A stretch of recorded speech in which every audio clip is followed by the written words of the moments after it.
오늘 말씀을 전하기 전에 두 가지만 먼저 말씀을 드리겠습니다. 이번 주 목요일부터 저희 교회는 12번째 알파 코스를 시작을 하게 되겠습니다. 알파 코스는 이미 여러분들이 아시겠습니다만은 초신자들이나 혹은 불신자들 혹은 기존의 성도들 중에서라도 좀 더 믿음의 확신을 가지고 정말 제대로 신앙생활을 해보기를 원하시는 그런 분들을 향해서 열려있는 매우 중요한 교회의 프로그램입니다. 저희로서는 예산도 많이 투입을 하고 또 여러 가지 많은 참 귀한 순서들이 준비가 되어져 있는데요. 매주 목요일마다 10주 동안 저희들이 저녁 식사를 대접하고 또 그 믿음에 대해서 가르쳐드리고 또 함께 교제하고 아주 즐거운 시간을 갖는 일종의 축제와도 같은 그런 소중한 기회입니다. 여러분 주변에 초신자들이나 불신자들을 얼마든지 초청하셔도 좋을 것 같고요. 또 믿음 생활에서 좀 더 제대로 된 확신과 그리고 그 기초를 좀 가지고 신앙생활을 하기를 원하시는 분들은 우리 교회 사무실이나 우리 교육자들에게 알파 코스에 신청을 해주시면 저희들이 함께 섬겨서 나가도록 그렇게 하겠습니다. 이제 오늘이 저희 스승명 축제 두 번째 저희들이 초청 주일인데요. 다음 주일이 이제 마지막 스승명 축제 세 번째 주일이 되겠습니다. 특별히 다음 주일은 저희들이 더 집중해서 특별히 온 교우들 총 출석 1,700명을 목표로 저희들이 도전을 하려고 생각을 하고 있습니다. 도전! 한번 해보려고 그러는 거죠. 그래서 우리 교우들이 함께 이 일에 좀 힘을 써주시고 이 많은 사람 중에 뭐 나 하나 빠져서 무슨 문제가 되겠나 하고 생각하지 마시고요. 다음 주에는 무슨 일이 있더라도 아프시지도 말고 돌아가시지도 말고 다 이렇게 교회 오시고 여러분만 아니라 여러분 형제들, 친구들, 가족들 다 모시고 오시고 그렇게 해서 저희 교회가 이번 올해 목표하고 있는 인원을 차근차근 한번 도달해 볼 수 있는 소중한 시간을 가졌으면 좋겠습니다. 여러분 함께 해주실 거죠? 마음 모아주시고 열심을 내주시기를 부탁을 드리겠습니다.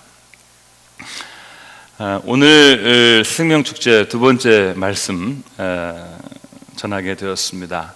같은 제목 샬롬 평안을 당신에게라는 타이틀을 걸었지만 사실은 오늘 말씀에 부제목이 있다면 나는 왜 예수를 믿는가 라고 하는 그런 타이틀을 붙일 수 있을 것 같습니다. 제 스스로 저에게 물었습니다. 말씀을 준비하면서 나는 왜 예수를 믿는 거지? 라고 생각을 하면서 스스로에게 질문할 때 이 신앙이 내가 믿고 있는 이 예수님이 나에게 정말 행복을 주고 은혜를 주고 그리고 이 예수님이 아니었다면 내 인생은 정말 죽을 수밖에 없는 별 볼 일 없는 인생이었다는 사실을 제가 다시 한번 스스로 자각하고 또 깨닫게 되었습니다. 세상에는 믿지 않는 사람들도 많고 믿지 않는 상태에서도 얼마든지 자연스럽게 잘 살아가고 있는 사람들이 많은데 굳이 더 힘들고 불편하게 예수를 믿고 살아가야 할 이유가 뭐냐라고 많은 분들이 물어보실 수 있으실 것 같습니다. 실제로 저 자신도 물론 어렸을 때부터 교회에서 성장을 했지만 어느 순간까지는 제대로 예수님을 믿었던 것은 아니었던 것 같아요. 교회를 왔다 갔다 하고 그리고 교인으로 살아가긴 했지만 정말 예수님을 내가 믿는 데까지는 사실은 도달하지 못한 적도 있었던 것 같습니다. 그런데도 불구하고 제가 예수를 믿게 되고 그리고 그 예수님은 제 인생에 어떠한 의미를 주고 또 가치를 주는 것을 깨닫게 되었을 때 저는 예수님을 믿지 않았다면 내 인생은 어떻게 되었을까? 참 비참하고 참 어디로 갈 수 없는 방황하는 인생을 살 수밖에 없지 않았을까 하는 생각을 하면서 예수님 없이는 저는 살 수 없는 사람이었고 예수님 때문에 행복하고 예수님 때문에 제 인생을 알게 되었고 또 예수님 때문에 제가 가야 할 길을 알게 되었고 예수님 때문에 저는 새로운 인생을 사는 것을 여러분들에게 말씀을 드릴 수가 있겠습니다. 유명한 철학자인 파스칼은 이런 이야기를 했습니다. 자기 마음속에 하나님을 모시고 사는 사람, 그 사람보다 더 행복한 사람은 없다라고 말했습니다. 자기 마음속에 다른 것들을 담아서 살아갈 수 있겠지만 유명한 철학자인 파스칼도 마음에 하나님을 모시고 있는 사람이야말로 진짜 행복한 사람이고 진짜 부유한 사람이라고 저희들에게 말해 주었습니다. 유명한 존 웨슬리 목사님은 예수님이 아니고선 우리의 인생에 참 행복이 없다 이렇게까지 말씀을 해 주셨습니다. 여러분, 이 말씀들을 들으면서 정말 예수님을 믿는 게 그렇게 행복한 것일까? 처음 오신 분들도 그렇고 또 믿으신 지 얼마 안 되는 분들뿐만 아니라 또 실제로 교회를 오래 다니시는 분들조차도 예수를 믿는 게 뭐가 그렇게 행복하고 좋은 일이야, 난 사실 교회를 다니지만 잘 모르겠어, 그렇게 얘기를 안만 해도 도대체 내 인생에 무슨 도움이 되고 무슨 힘이 된다는 말인가, 이렇게 생각하실 분들이 혹 있을지 모르겠습니다. 시편 144편에 보면은 이런 말씀이 있습니다. 시편 144편의 자막을 보시고 같이 한번 읽어봐 주시겠습니까? 이러한 백성은 복이 있나니 여호와를 자기 하나님으로 삼는 백성은 복이 있도다. 아멘. 어떤 백성이 복이 있느냐 하면 이러한 백성, 다시 말하면 여호와 하나님을 자기의 하나님으로 삼는 그런 백성은 복이 있도다, 이렇게 말씀을 해주셨어요. 하나님을 모시고 사는 삶, 그 삶 안에 진정한 인생에 행복이 있다고 저희들에게 말씀해 주셨습니다. 또 시편 16편 말씀 한 번 더 읽어보셨으면 좋겠습니다. 같이 읽어볼게요. 내가 여호와께 아뢰되 주는 나의 주님이시오니 주밖에는 나의 복이 없다 하였나이다. 아멘.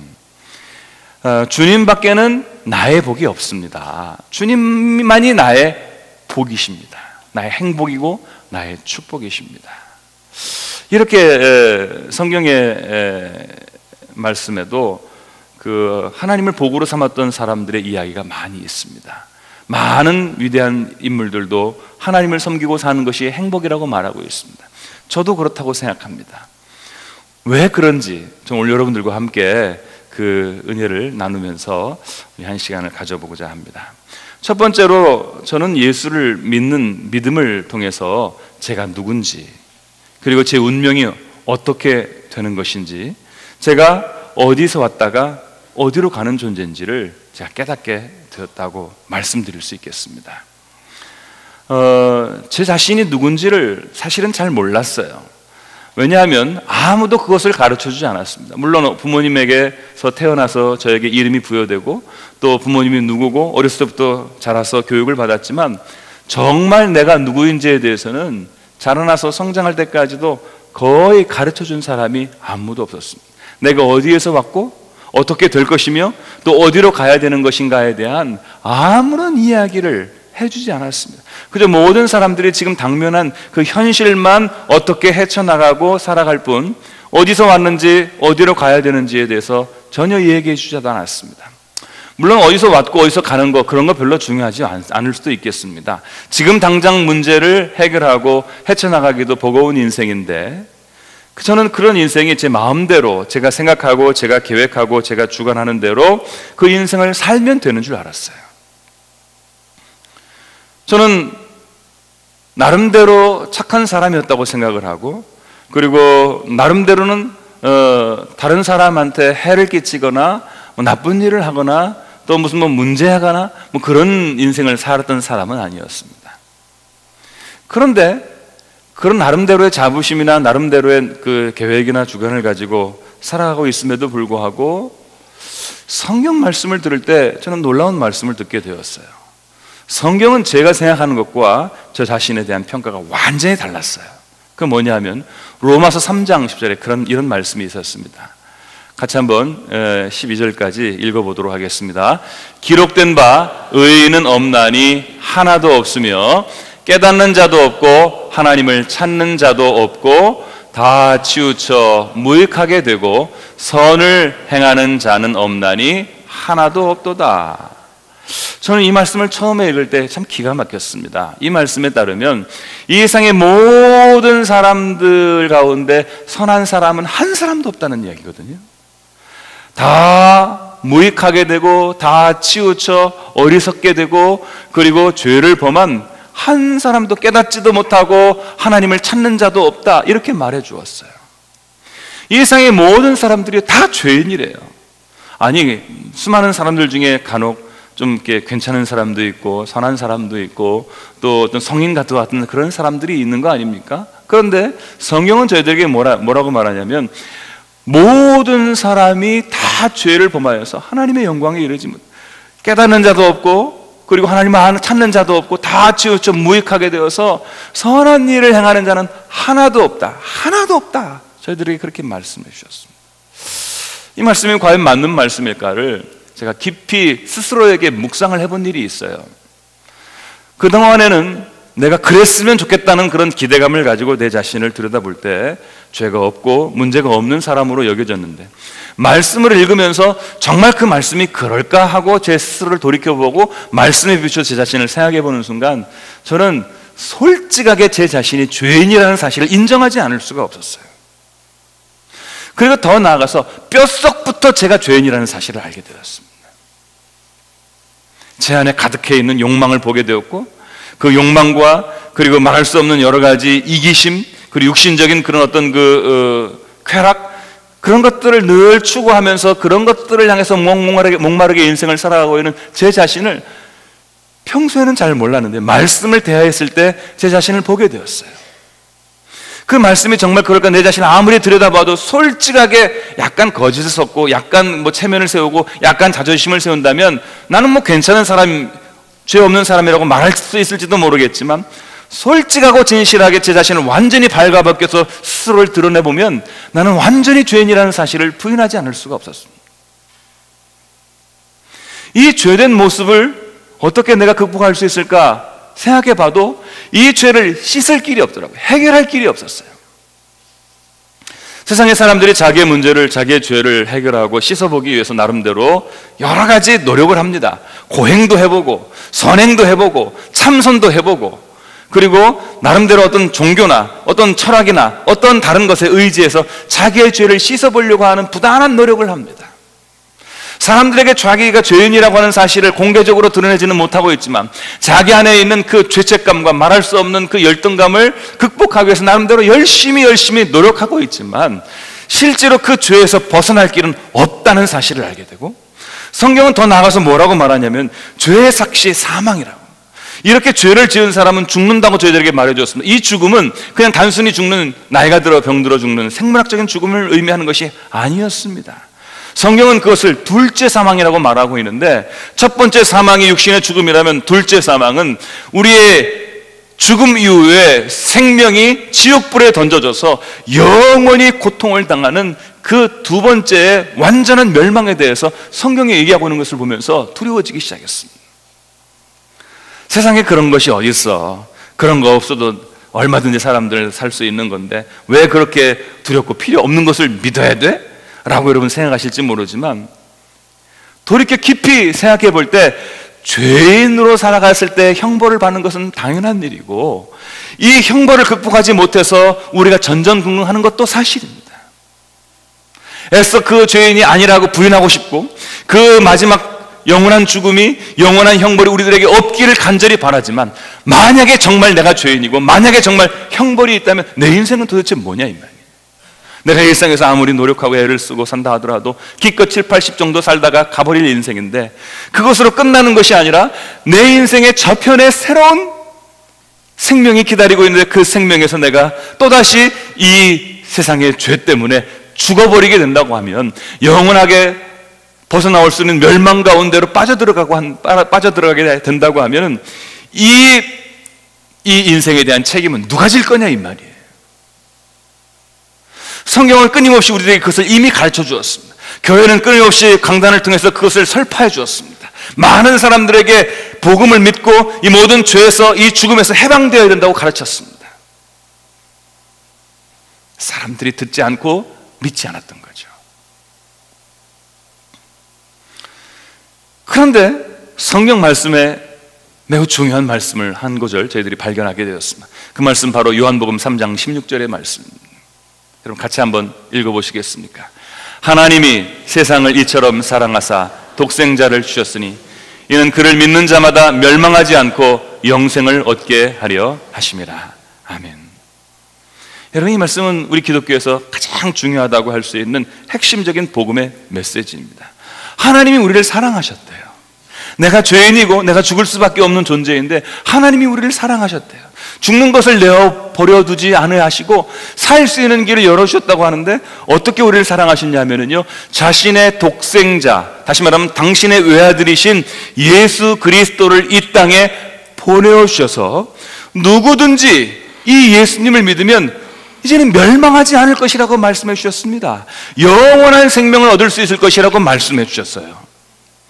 이것이 놀라운 복음 아닙니까? 말 그대로 복된 소리죠.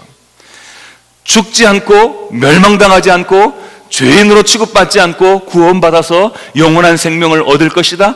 하나님의 자녀가 될 것이다. 하나님의 사랑을 받을 것이다. 누구에게? 그를 믿는 자마다. 그를 믿는 자마다. 놀라운 말씀이에요.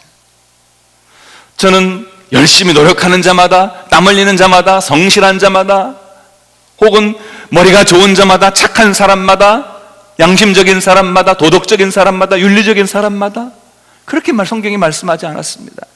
돈이 있는 사람마다, 권세 있는 자마다, 세상에서 잘 나가는 자마다 그렇게 말씀하지 않으셨어요.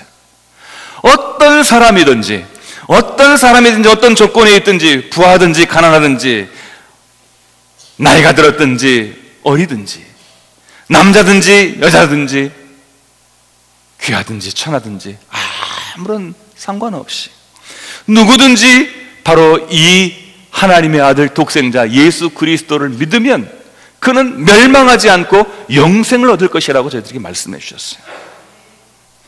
어떻게 이런 일이 가능할까? 어떻게 나의 죄, 나의 죽음을 하나님의 아들 예수 그리스도를 믿음으로 말미암아 해결하는 것이 가능할까? 잘 이해가 안 되기도 했습니다. 그러나 예수 그리스도께서 성경에 하신 여러 말씀들을 통해서 깨닫게 되었습니다. 은혜를 받게 되고, 정말 예수 그리스도를 통해서 나의 죄가 용서되었다고는 확실한 체험과 그리고 깨달음과 그리고 믿음을 갖게 되면서부터 저는 더 이상 죄에 짓눌린 사람으로, 그리고 죽을 수밖에 없는 운명에 부닥친 사람으로 살지 않아도 되는, 정말 말 그대로 해방된 존재가 되었습니다. 할렐루야. 여러분, 이와 같은 해방과 이와 같은 자유와 이와 같은 죄로부터 모든 풀려나는 역사가 여러분들에게도 일어날 수 있게 되기를 주의 이름으로 축복합니다. 여러분, 우리가 이 일상에서 이런 죄와 이 죽음의 문제, 영원한 죽음의 문제를 해결하고 풀어갈 수 있는 사람이 없습니다. 자기의 능력으로 할 수 없습니다. 철학으로 할 수 없습니다. 인간의 선행으로 할 수 없습니다. 다른 어떤 학문으로도 인간을 구원할 수 있는 길이 없습니다. 죄를 면할 수 있는 방법이 없어요. 오로지 하나님의 아들 예수 그리스도께서 십자가를 지심으로 말미암아 우리의 모든 죄를 그 속에서 대속하시고 해결해 주시고 용서해 주심으로 말미암아 주님이 그 십자가를 통해서 우리의 모든 죄를 대신 담당하시고 그 모든 죄를 죽으심으로 해결하여 주셔서 우리가 당할 죽음을 예수님께서 당하시고 우리가 당할 고난을 예수님께서 당해 주심으로 말미암아 우리가 그를 믿으면 그가 일으켜 주신 모든 구원과 그 생명을 우리가 주님을 통해서 받게 되는 것입니다. 이것이 구원받은 사람의 축복이죠. 이것이 우리가 믿고 또 의지하면서도 삶을 살다가 생생하게 뜨겁게 정말 철철 넘치게 우리가 경험하지는 못한다 하더라도 여러분, 이 믿음과 이 확신이 여러분들에게 항상 있으셔서 더 이상 죄에 짓눌리지 않고 더 이상 지옥과 그리고 저주와 그리고 형벌과 그리고 두 번째 죽음에 짓눌리지 않은 채 여러분 자유한 인생, 미래가 있고 소망이 있는 인생을 살아가실 수 있기를 주의 이름으로 축복합니다. 두 번째, 나는 왜 예수를 믿는가 생각해보면 주님 안에서 저는 드디어 평안함과 안전함을 얻을 수 있었다고 그렇게 말씀드릴 수 있겠습니다. 어떤 사람이 인생은 혼자 왔다가 혼자 가는 거라고 그러더라고요. 가족이 많이 있어도 사실은 다 소용이 없고 끝까지 나를 지켜줄 수 있는 사람도 많지 않다는 거예요. 이렇게 외롭고 그리고 험한 인생을 우리가 살아가고 있습니다. 혼자 결단하고 고독하고 그리고 어려운 길을 우리가 걸어가고 있습니다. 제 스스로를 돌이켜볼 때도 저는 한없이 무능한 사람입니다. 보잘것없는 사람입니다. 저는 약한 사람입니다. 저는 제 인생을 정말 잘 살아갈 수 있을지 늘 두려웠던 그런 사람이었습니다.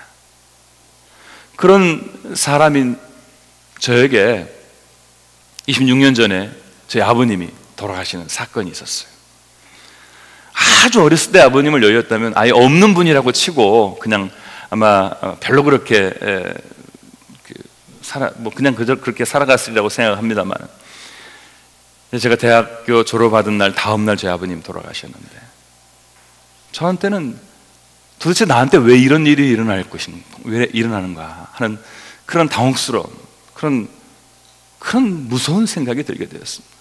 이 일상에 저만 버려졌다는 그런 느낌을 받게 되었습니다. 나는 이제 어떻게 누구를 의지하면서 누구를 붙들고 살아가야 되느냐라고 하는 그런 두려움 가운데 사로잡히게 되었습니다. 근심 가운데 빠지게 되었습니다. 내가 과연 잘 인생을 살아갈 수 있을까? 아직도 피지도 못하고 아직도 시작하지도 못한 내 인생을 잘 살아갈 수 있을까라고 하는 여러 가지 두려움 때문에 짓눌려 있었습니다. 일찍 돌아가신 아버지가 불쌍해서가 아니라 아버지를 여인 제가 불쌍해서 많이 울었던 것 같아요. 사람이 그런 것 같아요. 그런데 그때 제가 교회당 지하에 가서 아버님이 돌아가신 것 때문에 너무 서럽고 너무 외롭고 너무 힘들어서 막 울고, 그리고 나는 이제 어떻게 살아가야 되느냐고 신세한탄을 하고 있을 때 저를 잡아주시는 손길을 제가 느낄 수가 있었어요. 누가 나를 잡아주나 생각해 보니까 하나님께서 나를 잡아주시는데, 하나님 저에게 뭐라고 말씀하시냐면 내가 너의 아버지다, 이렇게 말씀을 해주시는 거예요. 그러고 보니까 제가 교회를 다니면서 하나님에 대해서 늘 하나님 아버지 이렇게 부르고 있더라고요. 근데 그 아버지에 대한 그런 감동과 그 깨달음이 저에게 부족했어요. 진짜 아버지는 내 육신의 아버지만 있다고 생각을 했습니다. 그런데 육신의 아버지가 떠나고 나고 더 이상 아버지를 아버지라고 부를 수 있는 그런 대상이 없을 때 하나님 아버지가 나에게 계시다는 사실을 드디어 깨닫게 되었습니다.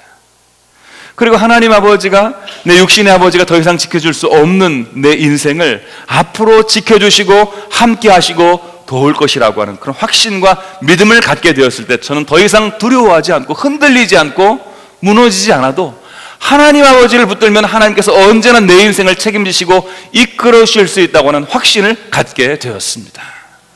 오늘 우리가 읽은 말씀 요한복음 14장 27절이 뭐라고 말합니까? 여러분 같이 한번 읽어보십시다.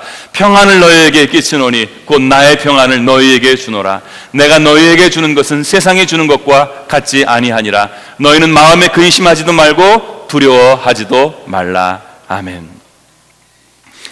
주님이 주시는 평안은요, 세상이 주는 평안과 같지 않대요. 주님이 주시는 안전, 주님이 주시는 이 도움은 세상이 주는 것과는 전혀 다르다는 거예요.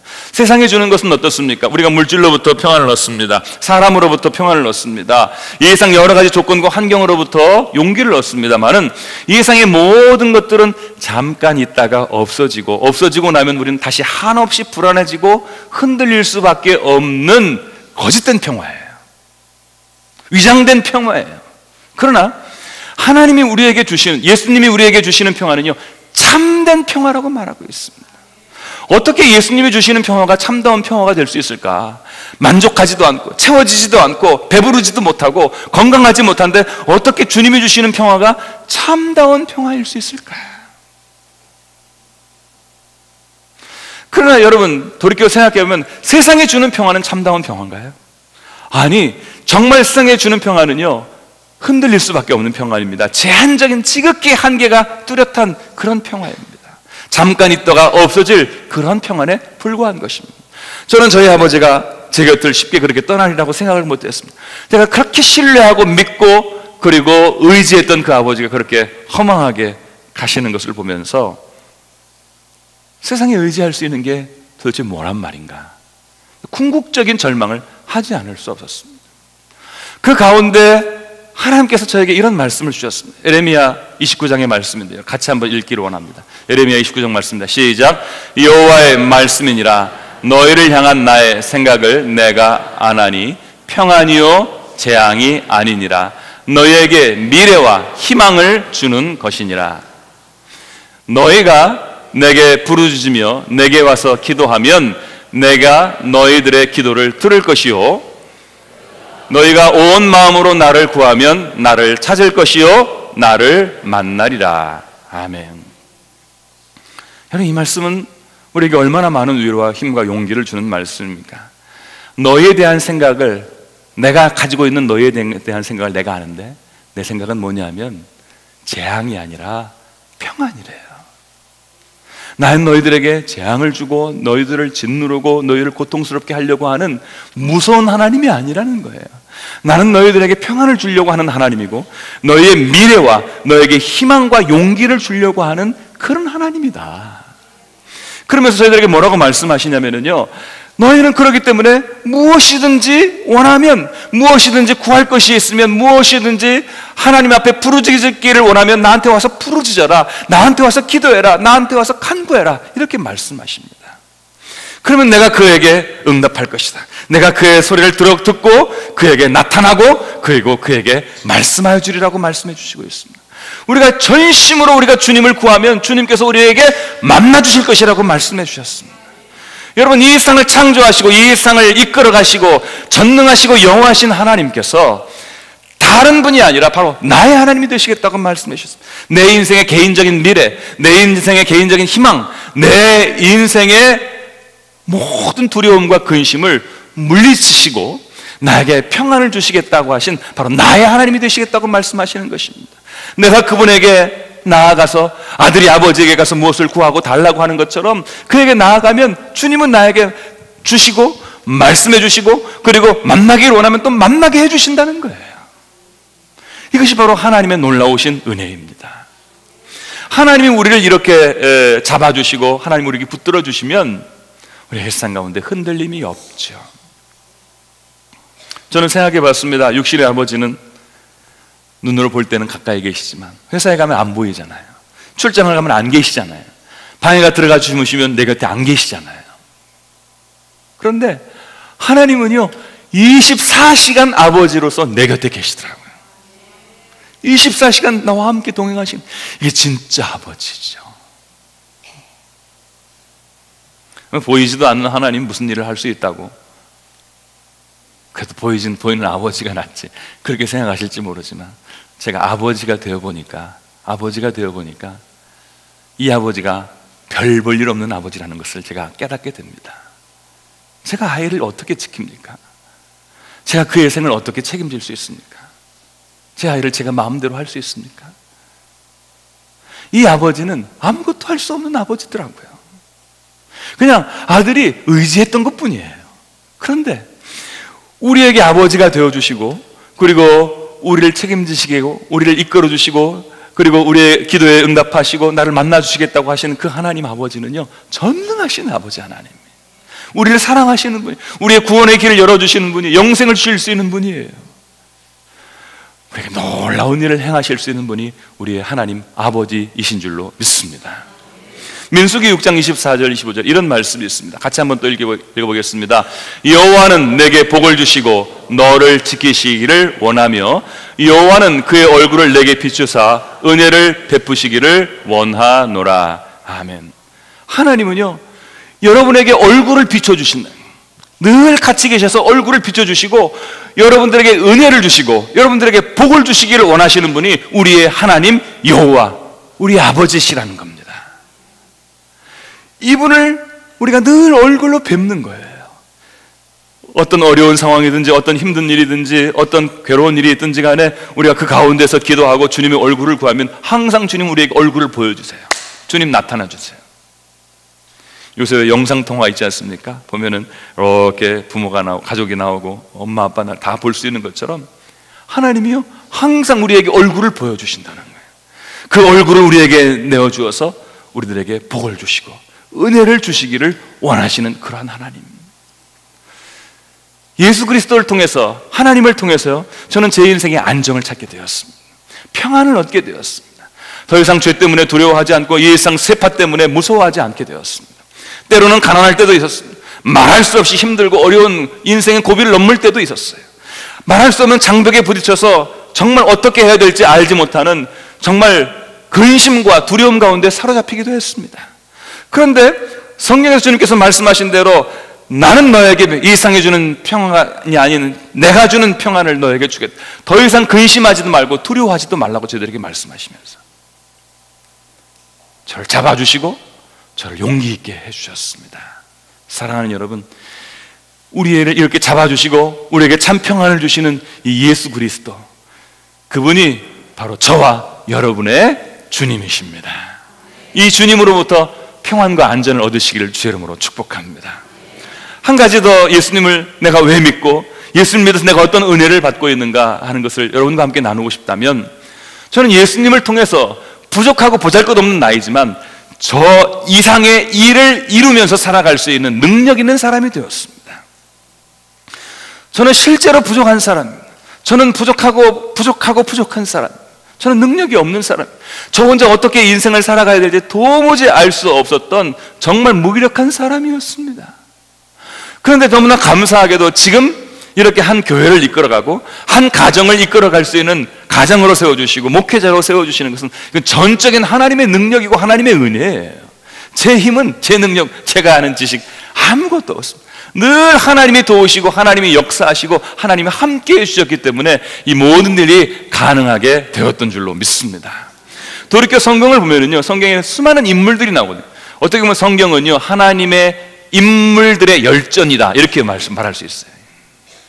많은 인물들이 나옵니다. 우리가 잘 알고 있는 아브라함, 이삭, 야곱, 요셉, 모세, 여호수아, 수많은 선지자들, 신약시대의 수많은 주님의 사도들, 제자들, 여러 인물들이 많이 나오고 있습니다만은 이 모든 사람들의 공통적인 특징이 있어요. 그게 뭐냐면요, 전부 다 문제가 있고 전부 다 약하고 전부 다 두려울 수밖에 없었던 사람들이라는 거예요.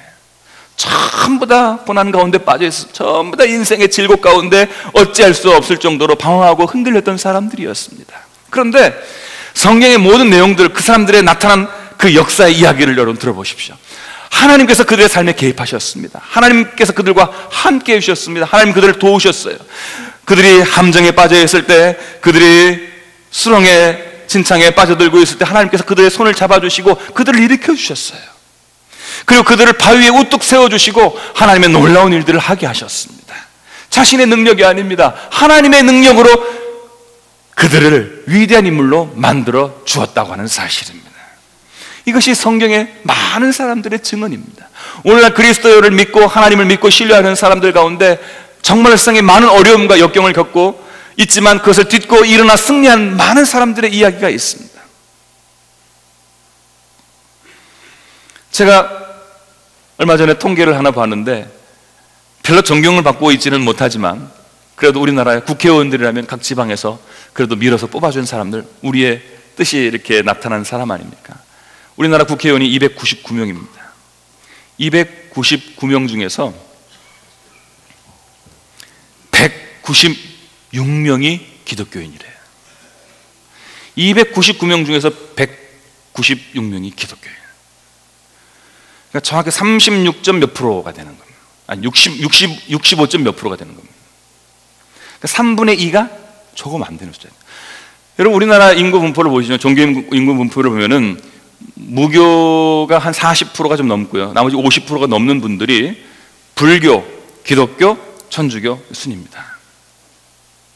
근데 놀라운 것은요, 이 65% 이상이 되는 분들이 다 예수를 믿는 하나님의 자녀들이라고 자기 스스로 고백하고 있다는 사실이에요. 우리가 여러분 종교 보고 뽑나요?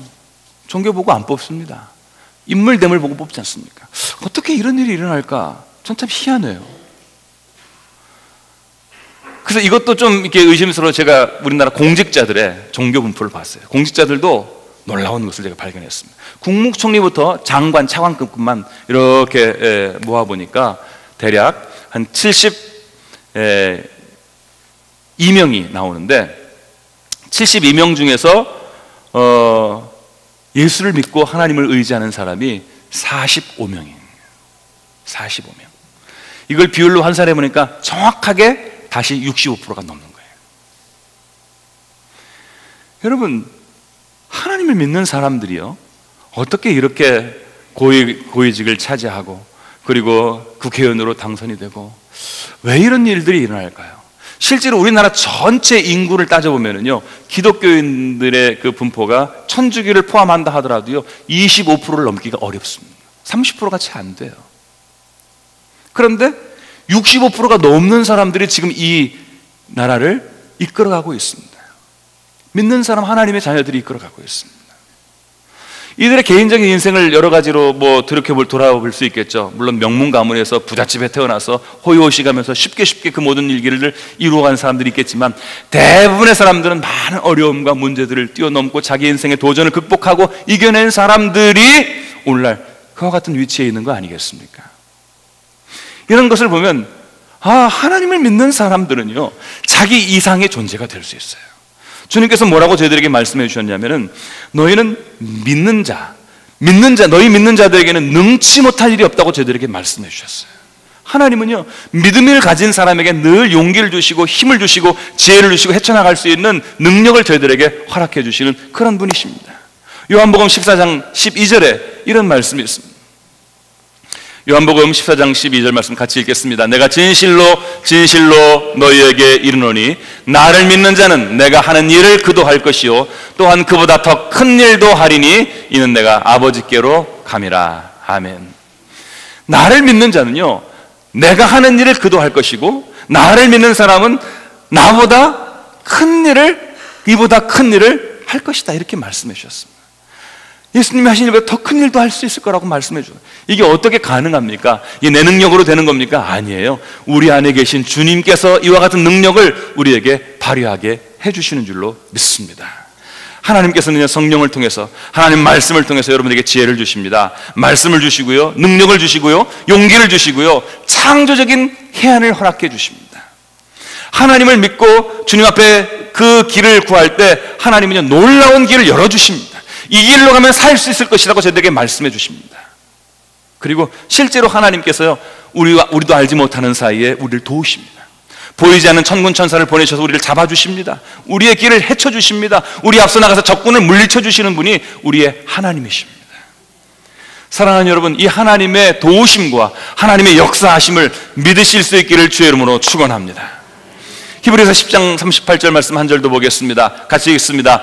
나의 의인은 믿음으로 말미암아 살리라. 또한 뒤로 물러가면 내 마음이 그를 기뻐하지 아니하리라 하셨느니라. 아멘. 나의 의인은요 믿음으로 말미암아 산다고 그래요. 믿음으로. 주님은요 뒤로 물러서는 사람을 기뻐하지 않으신대요. 위축되고 두려워하고 그리고 도망쳐서 숨는 사람, 그런 사람 하나님이 싫어한다는 거예요. 그러므로 우리 그리스도인들은 어떤 사람이 되느냐? 우리는 앞으로 나아가는 거예요. 전진하는 거예요. 어떤 것을 가지고? 믿음을 가지고 나아가는 거예요. 믿음을 가지고. 지금 당장 눈에는 보장이 없어요. 두려워요. 근심이 많습니다. 해결되지 못할 많은 것들이 있다는 사실을 알고 있습니다. 그럼에도 불구하고 우리는 하나님을 믿는 믿음으로 말미암아 나아가면 하나님은 그런 사람을 살려주신다는 것입니다. 사랑하는 여러분, 하나님이 여러분을 살리시고 하나님이 여러분을 이기게 하시고 극복하게 하시고 뛰어넘으실 것을 믿으시기를 주의 이름으로 축원합니다. 나는 하나님의 도우심으로 잘 될 거다. 나는 하나님의 힘으로, 하나님의 능력으로 이길 수 있을 것이다. 나는 이 모든 문제를 하나님의 주시는 능력과 힘으로 극복하고 승리할 수 있을 것이다. 내 질병이 있지만 주님께서 나에게 힘을 주시고 나를 도우시면 나는 이 질병까지도 극복할 수 있을 것이다. 여러분, 그렇게 믿으시길 바랍니다. 가난이 있습니까? 불화가 있습니까? 고통이 있습니까? 주님을 믿는 믿음으로 이 믿음이 나를 살릴 것이라고 믿으시고 담대하게 앞으로 전진하실 수 있기를 주의 이름으로 축원합니다. 이렇게 믿는 사람들에게는요 하나님께서 능력을 주시는 거예요. 합력해서 선을 이루어 주시는 거예요. 반드시 어디엔가 길을 열어주시고 그 길 속에 놀라운 축복과 그리고 결실들을 저희들에게 맺게 해주시는 분이 바로 우리가 믿는 하나님인 것입니다. 이 예수님 때문에 저는 훌륭한 일을 하게 되었고, 이 예수님 때문에 저는 저 이상의 능력을 발휘하면서 주의 일을 감당할 수가 있는 것이죠. 하나님이 이런 일들을 가능하게 하시는 것입니다. 그러니 어찌 이 하나님을 버리고 어찌 이 예수님 없이 인생을 살아갈 수 있겠습니까? 예수님이 없다면 저는 아무것도 아니에요. 예수님이 없다면 저는 죽은 인생입니다. 예수님이 없다면 저는 방황하고 어느 뒷골목에 쓸쓸히 비틀거리다가 죽어버릴 수밖에 없는 그런 인생이 바로 제 인생이었을 것입니다. 그러나 예수님 때문에 저는 올바른 인생을 살게 돼요. 올바른 길을 알게 되었고, 제가 어디에서 왔다 어디로 가는지를 알게 되었고, 제 문제를 해결하게 되었고, 제 마음 가운데 이 인생을 사는 동안 태산 같은 평안과 안전함을 받게 되었고, 예수님을 믿는 것 때문에 저는 새로운 능력을 발휘하면서 주의 일을 감당하는 삶을 살게 되었습니다. 하나님의 놀라운 은혜와 능력을 찬양하고 주님께 영광을 돌립니다. 이런 놀라운 주의 은혜와 놀라운 믿음이 저와 여러분들에게 항상 있어지시기를 주의 이름으로 축복합니다. 기도하겠습니다. 자비하신 주님, 감사합니다. 오늘 주께서 말씀하신 것을 저희들이 기억하고 주님께 감사를 드립니다.